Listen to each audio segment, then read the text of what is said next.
one of the main north-south power lines in Puerto Rico repaired by Whitefish Energy has failed and plunged the island into darkness again, leaving only 18% of the Commonwealth with electricity at this point. Whitefish Energy was the winner of a $300 million contract to restore power to the island before the controversies over the awarding of the contract without competitive bidding, the no-audit terms of the deal, and the fact that the company, based in the hometown of Interior Secretary Ryan Zink, had only 2 employees when Hurricane Maria struck the territory, all combined to lead to a public outcry that forced the contract's cancellation. It's now been 6 weeks since the hurricane hit Puerto Rico, and, before the latest setback, the island's power generating capacity had just gotten back up to 43% of its pre-hurricane level. Whitefish Energy issued a statement denying any responsibility for the problems. None of the issues reported today with the outage have anything to do with the repairs Whitefish Energy performed,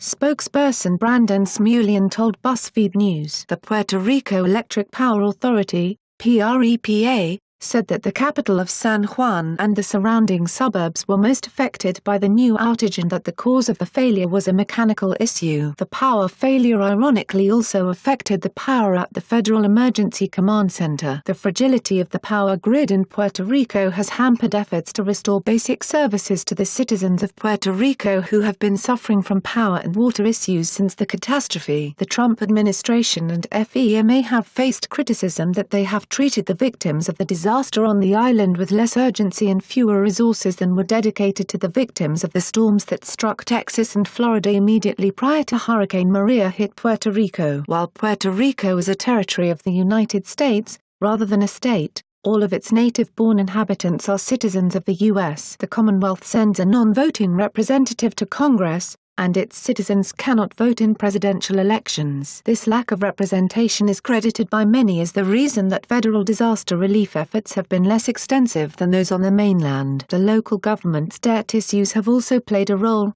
with President Trump sending a tweet that seemed to blame the people of Puerto Rico for their own problems due to financial mismanagement.